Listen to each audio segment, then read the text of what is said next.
De retour à Transformons la France à Bordeaux, en Nouvelle-Aquitaine.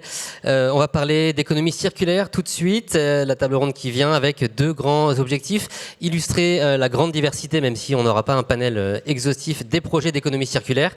Et puis mieux comprendre les trois étapes communes à tous ces projets. Le sourcing de la matière première, sa transformation et puis sa revente sur le marché classique. Si l'économie circulaire vient juste après la table ronde sur l'énergie, ce n'est pas un hasard, puisque selon la fondation Ellen MacArthur, l'application de stratégies d'économie circulaire dans 5 domaines clés, le ciment, l'aluminium, l'acier, les plastiques et l'alimentation, permettrait d'éliminer près d'un quart des émissions carbone liées à la fabrication des matériaux des biens de consommation. L'économie circulaire, pour dire, est donc tout sauf un sujet annexe. C'est un vrai moyen de peser sur le cours des choses. Et on va le voir tout de suite avec 4 projets de nature très différente. J'ai autour de moi Philippe Diot, directeur communication RSE chez Orange Grand Sud-Ouest. Bonjour. Guillaume Lossel, président de LAC+. Céline Marchal, directrice générale d'Optima Aéro. Bonjour. Et Marion Besse, directrice du projet ICOS Bordeaux. Alors, vu que les projets sont très différents, avant de commencer, je vais vous demander de pitcher pendant 2 minutes, une minute très rapidement, présenter ce que vous faites pour qu'on comprenne bien d'où vous parlez. On va commencer avec vous, Marion Besse. Qu'est-ce que le projet ICOS ? Bonjour à tous. Donc, l'association ICOS, c'est un projet de coopération d'acteurs du réemploi solidaire. Donc, le réemploi solidaire, c'est quoi ? C'est développer des activités de collecte, de tri et de valorisation de nos biens de consommation courante. Donc, on s'adresse en particulier de façon privilégiée aux particuliers, justement, à vocation de création d'emplois sur les territoires et notamment à destination de personnes qui en sont éloignées. Et donc, on essaye de maximiser, en fait, sur un territoire les impacts sociaux et environnementaux de notre façon de gérer les déchets, qui est privilégier le réemploi au recyclage sur les territoires. Donc aujourd'hui, c'est un collectif de 9 acteurs, structure de l'économie sociale et solidaire sur la métropole de Bordeaux. On représente plus de 200 emplois, dont une grande majorité sont des emplois d'insertion. Et on traite plus de 8000 tonnes de déchets de la métropole. Alors je dis déchets, mais nous on parle plutôt d'objets, parce que ce sont nos objets du quotidien en fait, qui sont pour nous des ressources, mais on va en parler après, je crois. Et si on veut mieux comprendre ce que vous proposez, il y a une boutique à Bordeaux, si mes informations sont bonnes. Voilà, donc le projet, l'objectif vraiment de cette coopération, c'est de créer donc ce qu'on a appelé le village du réemploi solidaire sur la métropole de Bordeaux, qui permettra de créer 100 emplois supplémentaires et de traiter jusqu'à 13 000 tonnes d'objets chaque année.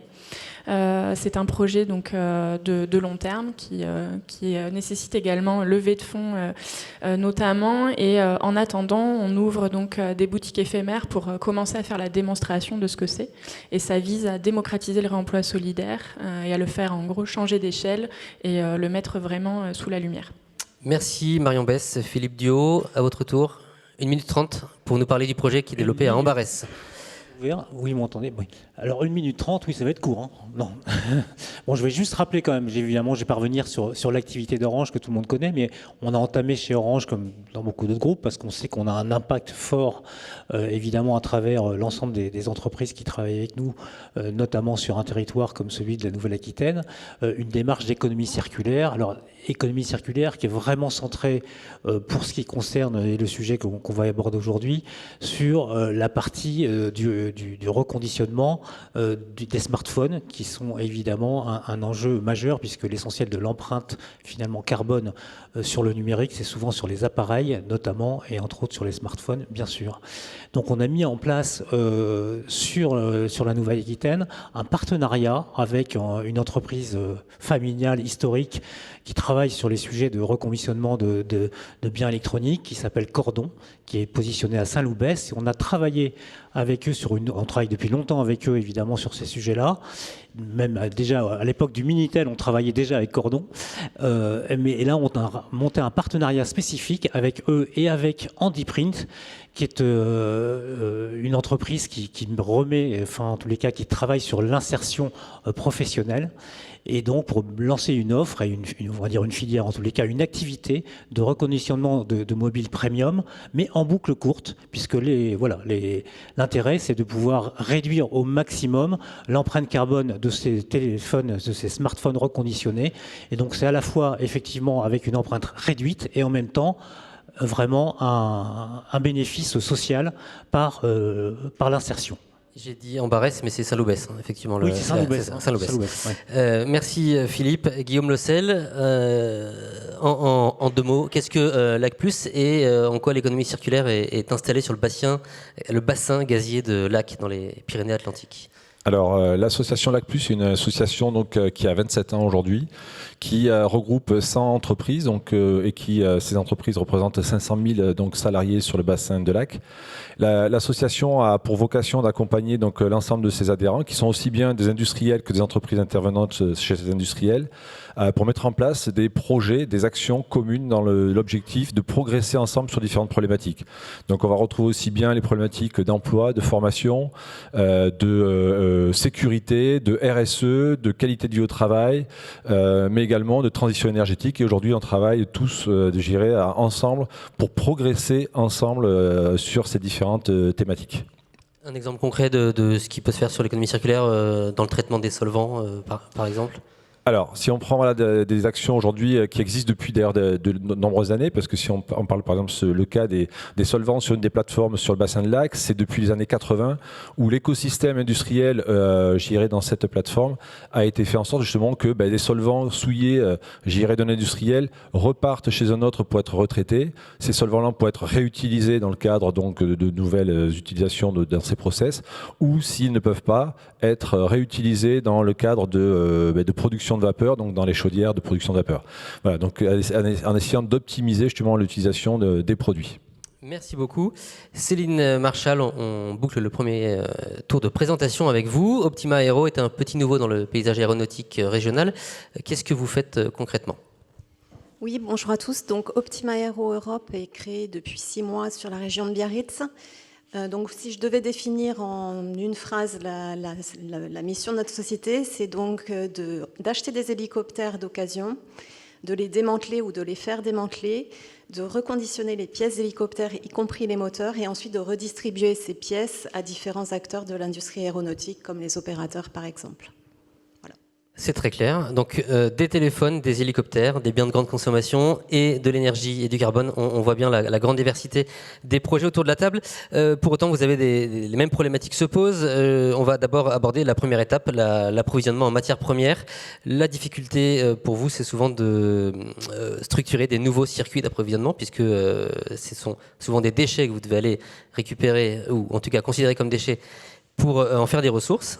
Comment ça se passe? Est-ce que ça a été compliqué à mettre en place pour ICOS, par exemple? Alors oui et non. Historiquement, oui, parce que donc la collecte s'effectue soit par point d'apport volontaire, donc comme des bornes comme celles dans lesquelles on va mettre le verre, par exemple. Donc là, ça nécessite un long travail de négociation avec les collectivités qui sont en charge des autorisations pour implanter ces bornes-là. Donc c'est un travail de fourmi, en fait, d'aller implanter des bornes à tous les coins de rue, que ce soit, alors en l'occurrence pour les vêtements ou depuis plusieurs années pour les livres aussi maintenant. Ensuite, il y a la question des gisements qui sont amenés par les habitants en déchetterie, en fait, où pendant longtemps, et encore un peu aujourd'hui, la loi nous empêche, la réglementation nous empêche un peu de les récupérer, considérant qu'à partir du moment où c'est arrivé, ça a passé les portes d'une déchetterie, c'est devenu un déchet, et donc là, c'est très compliqué de le ressortir du circuit. Mais là, ça change. Le réemploi, il est en train...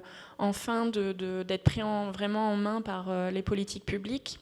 On en parle de plus en plus, puisqu'on a commencé à voir un peu les effets négatifs du recyclage. Il y a beaucoup d'effets positifs au recyclage, mais il y en a des moins positifs. Et donc, on inscrit dans les lois aussi bien locales et nationales maintenant des objectifs de réemploi, et notamment à l'échelle de la métropole.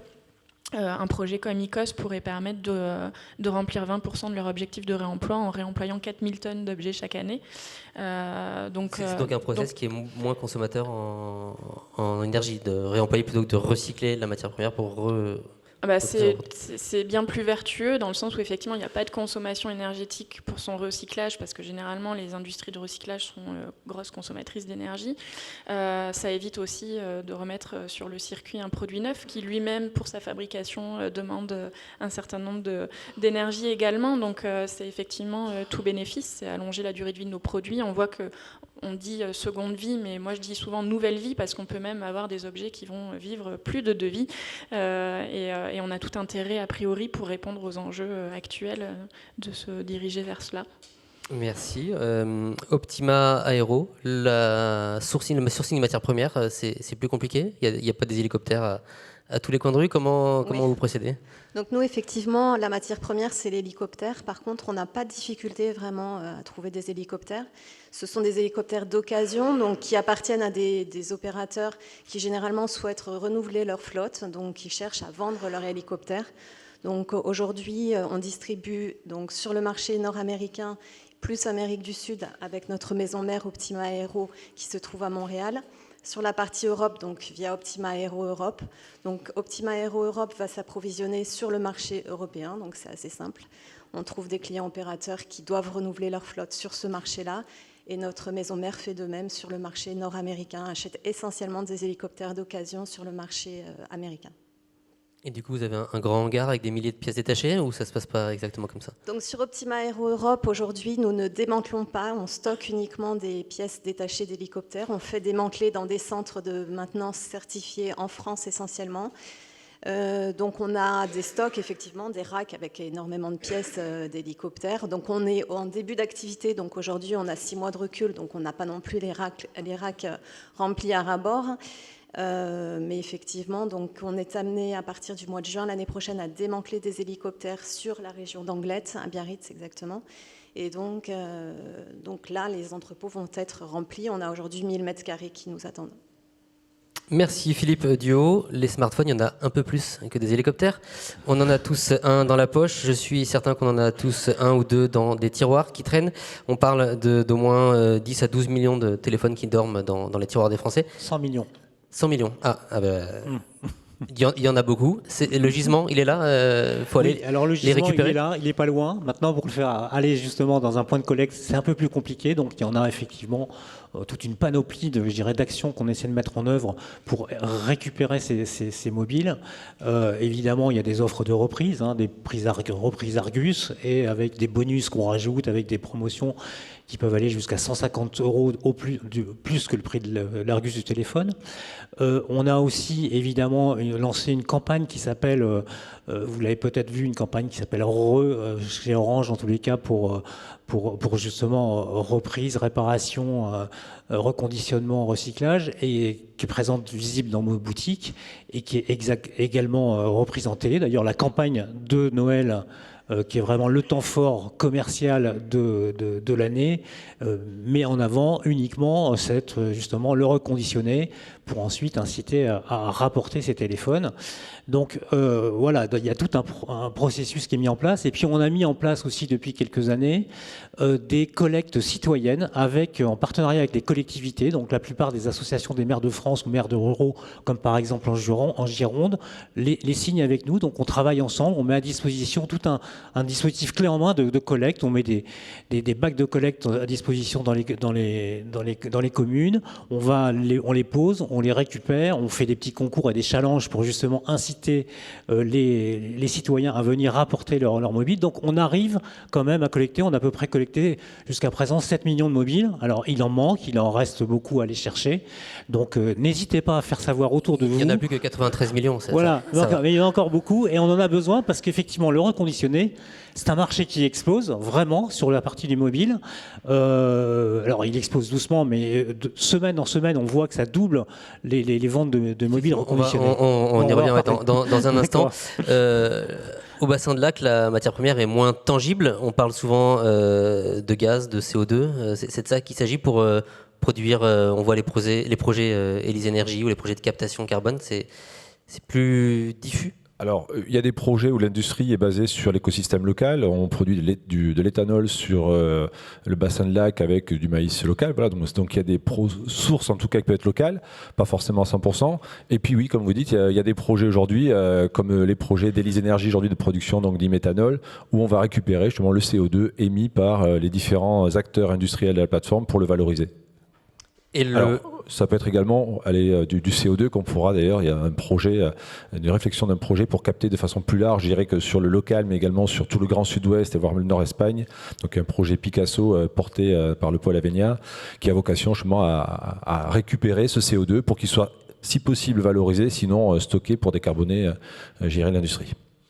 Merci. Le process de transformation de toutes ces matières premières est parfois différent à des points communs. Chez Optima Aero, comment s'articule le modèle économique? Est-ce que les prix, les pièces proposées sont à un prix compétitif, dans des délais compétitifs, ou est-ce que l'étape de collecte, recertification est un handicap? Alors effectivement, donc nous démantelons les hélicoptères. Donc les pièces qui peuvent être immédiatement réutilisées sont déposées, certifiées immédiatement. Donc ça pose pas vraiment de problème. Ensuite, nous avons toutes les pièces qui vont devoir être réparées. Donc là, ça demande à renvoyer ces pièces dans des centres agréés, à cette réparation. Donc ça devient un peu plus complexe. Et c'est vrai qu'Optima n'envoie les pièces à réparer que quand elle a un besoin identifié, donc des clients intéressés par ces pièces. On n'envoie pas systématiquement toutes les pièces en réparation, sinon ça aurait un coût astronomique.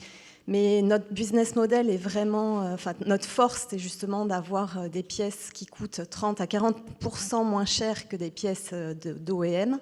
Donc de fabricants d'origine, des pièces disponibles immédiatement, ce qui n'est pas le cas aujourd'hui chez les OEM, c'est leur gros point faible. Et donc, en fait, on vient aujourd'hui surfer sur cette vague. Et c'est un des moteurs de votre activité, c'est la rareté du neuf, finalement. Alors, la rareté du neuf, donc effectivement, il y a des problèmes de disponibilité au fait que les clients opérateurs aujourd'hui cherchent à tout prix à réduire leurs coûts. Et effectivement, quand on propose des pièces reconditionnées 30 à 40%, voire parfois sur certaines pièces 50% moins chères que des pièces neuves, effectivement, on attire de plus en plus de clients opérateurs. Cet aspect-là, Marion Besse, pour ICOS, est-ce qu'on arrive à avoir un process, un modèle économique qui s'équilibre pour justement approvisionner la boutique d'aujourd'hui et le futur village demain? Alors oui, du coup, les structures qui composent le collectif travaillent depuis, pour certaines, jusqu'à 30-40 ans. Si je cite par exemple Envie sur l'électroménager ou le Relais sur le vêtement. Donc c'est des modèles économiques qui sont solidaires, donc qui n'ont pas vocation de toute façon à redistribuer beaucoup de bénéfices. Donc, mais ça s'équilibre. Aujourd'hui, on a sur cette activité, nous, donc, qui consiste à trier, en fait, à effectuer différents tris des produits, un gros potentiel de création d'emplois. Donc c'est vraiment là que la création d'emplois se joue le plus. Donc c'est des métiers spécifiques, de trier tout un tas de produits de consommation. Et puis pour maximiser justement cette partie réemploi et vraiment aller sur les autres échelles ensuite que sont le recyclage le plus tardivement possible, on va aussi développer l'upcycling qui consiste en fait avec des objets qui ont des défauts et qui ne peuvent pas être revendus en l'état, essayer de leur trouver quand même via une petite réparation ou via une décoration spécifique quand même une nouvelle vie. Donc là je pense notamment un de nos membres qui est donc la recyclerie Atelier Déco Solidaire qui va à partir de différents mobiliers être en capacité d'en reconstituer un ou deux. Voilà, donc tout ça pour essayer d'avoir le moins possible d'objets qui finissent. Avec un travail de mobilier, l'Atelier Déco Solidaire qu'on peut voir dans plusieurs lieux de Bordeaux, ça a déjà séduit plusieurs entreprises. Oui, donc ils développent eux, en parallèle une offre pour les professionnels, donc effectivement d'équipement et d'aménagement d'espaces professionnels. Et pour les personnes intéressées, vous avez une jolie démonstration de ce qu'ils sont capables de faire à l'entrée de notre boutique Promenade Sainte-Catherine. Au bassin de lac, ces modèles économiques de valorisation, de transformation, est-ce qu'ils fonctionnent? C'est un peu un laboratoire à ciel ouvert, grandeur nature, ce bassin gazier? Alors, en fait, ce modèle, tel qu'on a pu déjà en parler, c'est l'équilibre financier des entreprises. Avoir à proximité, j'irais, des matières premières ou les clients fait partie du modèle économique et de la pertinence, j'irais, du fonctionnement d'un certain nombre d'entreprises du bassin. On a parlé de souveraineté depuis ce matin. L'enjeu, c'est aussi de sécuriser ces fournisseurs, ces approvisionnements. Les avoir sur place, ça rassure dans la période. Tout à fait. Et on voit que dès qu'il y a un acteur, je dirais, qui disparaît ou qui a des difficultés sur le bassin, ça crée des problématiques dans l'écosystème local et ça le perturbe fortement. Donc oui, c'est important. Et on voit aujourd'hui que dans le développement du bassin, de nouveaux acteurs ont parlé, par exemple, d'Élysée Énergie qui vont produire donc des e-méthanol à partir de CO2 local. Ça permet d'apporter des réponses aujourd'hui aux déchets CO2 qui n'étaient pas valorisés ou que très peu, même s'il est un petit peu, en tout cas de trouver des nouveaux débauchés, c'est clair. Merci. Sur les téléphones, Philippe Duhaut, expliquez-nous un peu le process. L'enjeu, c'est d'éviter d'envoyer nos téléphones se faire reconditionner en Asie. Absolument. Ou plutôt que du neuf. Quelle est un peu la différence, et puis quelles sont les garanties si j'achète un téléphone de seconde main? Alors les garanties, justement, on s'efforce à pouvoir offrir exactement les mêmes garanties quand on vend un téléphone reconditionné qu'un téléphone neuf. En fait, garantie 36 mois. On a également la possibilité de financer sur plusieurs mois son mobile, de prendre une assurance. Enfin, on a vraiment à peu près tous les mêmes avantages que pour le neuf. On voit, ce que je disais, que c'est un marché qui se développe beaucoup. C'est le premier marché en France. Le marché français du reconditionné des téléphones est le plus important d'Europe. On est à peu près en 2021 à un peu plus de 3 millions de téléphones vendus. Ça croît chaque année puisque par rapport sur les 2 dernières années, on a pris 20%. Donc il y a un phénomène qui se lance vraiment. Donc toute la partie reconditionnement, fabrication est pour le coup vraiment sécurisée, fonctionne bien et est rentable. Sinon, évidemment, on le ferait pas. Il n'y aurait pas non plus des black markets qui viendraient sur le sujet. Donc il y a vraiment, c'est vraiment une filière qui est établie, qui se développe et qui est rentable. Simplement, nous, on a voulu aller encore un cran plus loin avec la partie sociale, évidemment, et faire travailler des personnes éloignées de l'emploi dans ces nouvelles activités. Donc voilà, pour le mobile, c'est à la fois un bilan positif économique et également un bilan social et environnemental intéressant. Local. Marion Besse, vous souhaitiez réagir? Je veux bien apporter juste un petit bémol à ce sont des modèles économiques rentables. Oui, si on sélectionne un gisement de haute qualité. Et quid du coup du gisement de moyenne qualité. Ce que je veux dire par là, c'est, je reviens un peu sur la question d'avant aussi sur l'appro, on a une problématique aujourd'hui sur les acteurs historiques du réemploi que sont les structures de l'économie sociale et solidaire. C'est un appauvrissement du gisement. C'est-à-dire que comme effectivement il y a un modèle économique sur un iPhone, sur un sac à main en cuir dont je ne citerai pas de marque. Je vais arrêter de citer des marques d'ailleurs. Du coup, voilà, il y a des gisements dits qualitatifs sur lesquels effectivement des modèles économiques sont possibles et importants. Nous, on essaye de prendre en compte tous les objets qu'on a à valoriser. Et du coup, le recyclage a un coût, la réparation a un coût, le réemploi effectivement de ces objets qualitatifs est un gain, et c'est le tout qui s'équilibre. Et j'attire juste l'attention sur ça, cette recherche. On a beaucoup d'acteurs qui se développent, et notamment sur Internet, parce que c'est dans les valeurs, ça attire les jeunes, on veut avoir une activité de seconde main, etc. Mais on veut aussi gagner de l'argent. Et donc, du coup, forcément, ça nous amène à aller sélectionner des gisements ultra qualitatifs, rentables, très rentables, mais qui viennent du coup appauvrir des modèles économiques peut-être plus vertueux, parce qu'ils vont prendre en compte l'objet dans sa globalité et le traitement de la fin de vie des objets dans leur globalité. Et avec des emplois d'insertion bien ancrés dans le territoire. Il y a effectivement des plateformes très célèbres avec beaucoup de consommation de seconde main qui n'aboutissent pas finalement à une réduction de la consommation, mais au contraire à un emballement. 100 millions de téléphones, moi je disais 10 millions, les 90 millions ne sont peut-être pas les derniers téléphones, donc c'est peut-être pas ceux qu'on va réussir à reconditionner et revendre. Absolument, Marion a raison, effectivement, à travers ceux qui sont vendus et reconditionnés et rachetés, effectivement on se trouve avec des marques plutôt premium en général et des téléphones plutôt récents. Il y a aussi tous les autres, effectivement, et là c'est la responsabilité aussi des entreprises comme les nôtres, c'est de s'occuper du reste, hein, évidemment, et donc il y a une deuxième filière, on va dire, de recyclage. On travaille notamment avec les ateliers du bocage dans les Deux-Sèvres pour effectivement recycler tous les téléphones qu'on ne va pas réutiliser dans nos pays, et éventuellement, alors pour certains, évidemment,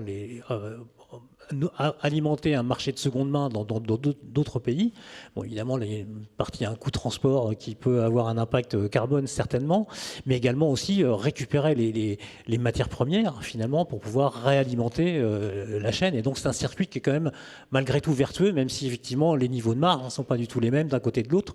Mais, comme disait Marion, il est important de prendre l'ensemble dans sa globalité et d'apporter des solutions et de travailler sur l'ensemble. Effectivement, certains acteurs peuvent prendre qu'une petite partie, qui est la belle partie, mais voilà, il faut voir vraiment le marché du dispositif. La matière première Absolument. dans son ensemble.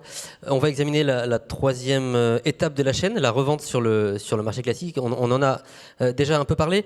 Je voudrais qu'on examine un peu la situation de vos marchés respectifs qui sont très différents. Est-ce qu'il y a aujourd'hui une demande pour ces pièces ou ces produits issus de l'économie circulaire? Et est-ce qu'elle est nourrie, cette demande, juste par philanthropie, parce que les gens veulent un monde meilleur et baisser l'empreinte carbone, ou est-ce qu'il faut élire des moteurs en termes de prix, en termes de disponibilité, en termes d'inflation ou de réglementation qui forcent les uns et les autres à s'y mettre? Qui veut se lancer? Céline Marchal pour Optima Aero. Donc, concernant notre mission, donc, au niveau des pièces d'hélicoptère, essentiellement, donc, il y a 3 drivers. Effectivement, racheter des pièces usagées, reconditionnées, mais ça coûte moins cher à un client opérateur. Aujourd'hui, il revient très très cher d'utiliser un hélicoptère, donc forcément une diminution des coûts est importante. Deuxième facteur, la disponibilité des pièces. Quand on démantèle un hélicoptère, la pièce est disponible immédiatement. Donc encore une fois, aujourd'hui, les fabricants d'origine rencontrent des gros problèmes de disponibilité des pièces neuves, donc forcément la toute disponibilité fait aussi qu'aujourd'hui Optima Aero a un succès certain sur son marché. Ce qu'on voit sur le marché de l'occasion automobile grand public aujourd'hui. Exactement, oui. C'est tout à fait similaire, tout à fait comparable. Et ensuite, nous, donc en plus de ces 2 facteurs-là, le troisième levier et la réduction de l'empreinte carbone. De plus en plus, les clients opérateurs, quand ils doivent répondre à des appels d'offres publics, notamment dans l'EMS, tout ce qui est hélicoptère sur les toits d'hôpitaux, etc., doivent, quand ils répondent à des cahiers des charges, aujourd'hui, ils doivent montrer, alors ce qu'on appelle plus patte blanche, mais patte verte. Ils doivent démontrer qu'ils aident à la réduction de l'empreinte carbone. Donc, typiquement, utiliser des pièces reconditionnées plutôt que des pièces neuves, effectivement, ça va dans le sens de la réduction de l'empreinte carbone. On parle de quelle ampleur de réduction de l'empreinte carbone et comment vous le certifiez, entre guillemets? Aujourd'hui, on dit que utiliser une pièce reconditionnée plutôt qu'une pièce neuve revient à diminuer, à éviter une des émissions carbone qui équivalent à 229 fois le poids de la pièce. Donc je prends un exemple parce que c'est peut-être pas très clair. Si une pièce aéronautique pèse 1 kg, l'utiliser reconditionnée plutôt que d'utiliser une pièce neuve revient à éviter une émission carbone de 229 kg. Donc c'est énorme. Donc aujourd'hui, on travaille sur des certifications pour démontrer à chaque fois qu'un client nous achète une pièce, de pouvoir lui démontrer et lui justifier par écrit via un certificat ce qu'il a évité en empreinte carbone, en émission carbone. Donc on travaille aujourd'hui essentiellement au niveau Optima Aero Europe, mais depuis le dernier salon aéronautique, on a essayé d'embarquer des acteurs majeurs de l'industrie aéronautique comme Airbus Hélicoptère. Donc on travaille actuellement sur une certification, sur un modèle en fait, qui va permettre à chaque pièce reconditionnée livrée dans l'industrie aéronautique de valoriser la réduction de l'empreinte carbone. Et c'est de plus en plus important parce que dans tous les appels d'offres aujourd'hui, il est demandé à nos clients de justifier cette réduction de l'empreinte. Merci. Marion Besse, dans le grand public qui vient pousser les portes des boutiques d'ICOS, quels sont les moteurs de la demande? Et deuxième question, est-ce que cette demande évolue? ICOS a déjà un peu de recul sur la question. Est-ce que les usages, nos habitudes à nous tous changent? Oui, en fait, je pense que tout le monde est prêt maintenant à acheter de la seconde main. Tout le monde, a priori, il y a des études, moi j'ai plus les chiffres en tête, mais montrent que je pense à peu près tout le monde a déjà acheté quelque chose en seconde main. Donc voilà, les freins se lèvent. Donc je dirais que la demande, elle est là. Après, on ne changera pas nos modes de consommation simplement par le côté achat responsable, achat éthique, bonne action, etc. Et nous, on pense, et c'est pour ça que notre localisation aujourd'hui, Promenade Sainte-Catherine, peut interroger, mais en fait, c'est volontaire. Et c'est simplement, on pense qu'il n'y a pas assez d'infrastructures. Aujourd'hui, les infrastructures qui permettent aux consommateurs de consommer seconde main, elles se développent beaucoup en ligne, mais la consommation en ligne n'est pas le seul moyen de consommation. Et ça ne touche pas toute la population. Ça ne touche pas toute la population. Donc nous, on est persuadés, on fait la démonstration aujourd'hui, Promenade Sainte-Catherine, que la demande est là. Par contre, les propositions et les offres en face ne sont pas là.